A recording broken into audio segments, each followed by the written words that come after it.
In this video, I will explain how to share your APK file.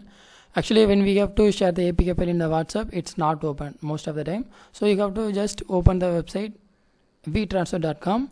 Here you can easily transfer your APK file. Actually, this is my client. Here I can directly upload the app release file in the vtransfer file. For example, I will share one of the file.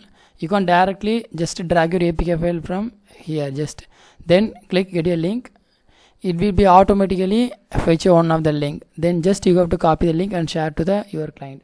So this is the simple method for and deploy your or distribute your APK file to your client. Most of the times when we have to when we have to share the WhatsApp, it open like a zip folder.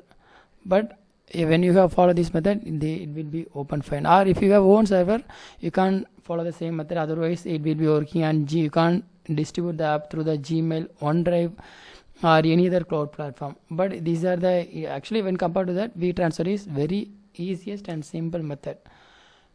Thanks for watching.